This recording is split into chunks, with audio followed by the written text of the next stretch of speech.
তো বন্ধুরা, এই জীবনে আমরা সবাই খুঁজি একটাই জিনিস, তা হলো শান্তি। কিন্তু চারপাশে শুধু যুদ্ধ, দুঃখ, প্রতিযোগিতা, হতাশা আর অভিমান। এই জগতে মানুষের জীবনের আসল উদ্দেশ্য কি? কেন আমরা বরাবর কষ্ট পাই? ভগবান কৃষ্ণ আমাদের জন্য কি বার্তা রেখে গেছেন? আজকের এই দীর্ঘ ভিডিওতে আমরা শুনব সেই কৃষ্ণের কথা, যিনি ছিলেন শুধু একজন রাজনীতিবিদ নন, যুদ্ধনীতির গুরু নন, বরং একজন মহাজ্ঞানী, প্রেমিক, গুরুভাবে সর্বত্র, আর একজন অসীম করুণার আধার। ভগবান কৃষ্ণ মানুষের জন্য কি বলেছিলেন, তাই নিয়েই আজকের এই 10,000 শব্দের আধ্যাত্মিক যাত্রা। আমি কে? আমি কেন জন্মেছি? কৃষ্ণ বলেন, এই দেহ তুমি নও, এই মন, এই চিন্তা, এই ব্যথা, এই আনন্দ সবই পরিবর্তনশীল। তুমি হলে আত্মা, চিরন্তন, অবিনশ্বর ও শান্ত। আমরা জন্ম নিই দেহে, কিন্তু আমরা আত্মা। এটা জানলেই আমাদের মন থেকে বহু প্রশ্নের জবাব নিজে থেকেই চলে আসে। অর্জুন, তুমি তোমার দেহ নও, তুমি আত্মা। আত্মা কখনো জন্ম নেয় না, কখনো মরেও না। এই কথার মানে হলো তুমি চিরঞ্জীব। তুমি কোনো পাপ, ব্যথা, হীনতা নও। তুমি পবিত্র, অনন্ত, পরম সত্য। দুঃখ কেন আসে? দুঃখ এলেই আমরা মনে করি ঈশ্বর নেই। আমরা বলি ভগবান থাকলে আমাদের সঙ্গে এমন হতো না। কিন্তু কৃষ্ণ বলেন, দুঃখ তোমার শত্রু নয়, দুঃখ তোমার শিক্ষক। দুঃখ না এলে তুমি ঈশ্বরের কথা ভাবতেন না। দুঃখ না এলে তুমি নিজের ভুল বুঝতে না। দুঃখ তোমার অহংকার ভাঙে। দুঃখ তোমার ভিতরকার মানুষকে জাগায়। যে ব্যক্তি সুখ দুঃখে সমভাবে স্থির থাকে, সেই প্রকৃত যোগী। তুমি যদি কষ্টে ভেঙে না পড়ো, তাহলে তুমি শক্ত।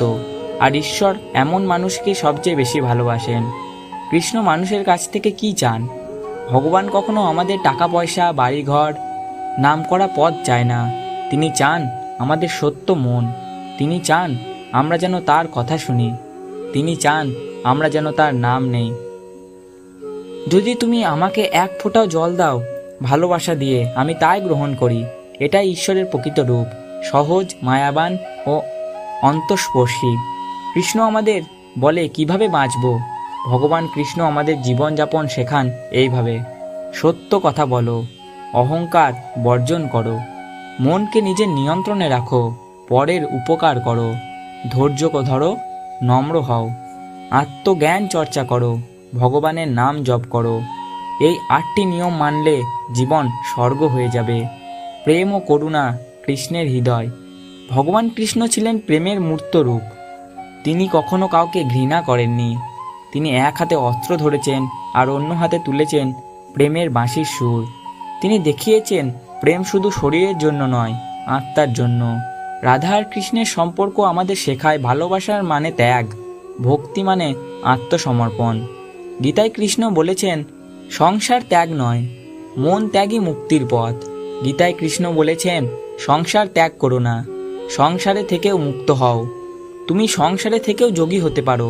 তুমি কাজ করতে করতেই ভক্ত হতে পারো। শর্ত একটাই, তুমি যেন সব কর্ম ভগবানের উদ্দেশ্যে করো। অন্যের জন্য বাঁচো, কিন্তু নিজের আত্মাকে ভুলে যেও না। ভগবান বলেন, এই জগতে এসেছো শুধু খাওয়া, ঘুমানো, উপভোগ করার জন্য নয়।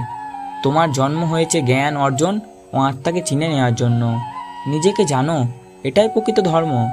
ঈশ্বর সব সময় তোমার সঙ্গে আছেন। তুমি যখন একা থাকো, ভগবান তখন তোমার পাশে। শেষ কথা, ঈশ্বরকে ফিরে পাওয়া সম্ভব।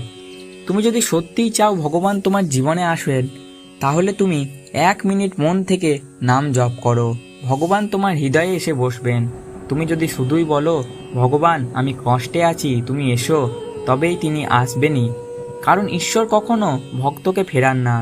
ভগবান কৃষ্ণ আজও আছেন, তার বাণীতে, তার প্রেমে, তার গীতায়। তুমি একবার কৃষ্ণকে ডাকো, তোমার জীবন বদলে যাবে। তুমি একবার কৃষ্ণের নামে বিশ্বাস রাখো, তুমি আর একা থাকবে না। বন্ধুরা, এই ভিডিও যদি তোমার হৃদয় ছুঁয়ে যায়, তাহলে এখনই সাবস্ক্রাইব করো আমাদের চ্যানেল মেসেজ অফ গড চ্যানেলটিকে। ভগবান তোমার সঙ্গে থাকুক। জয় শ্রীকৃষ্ণ।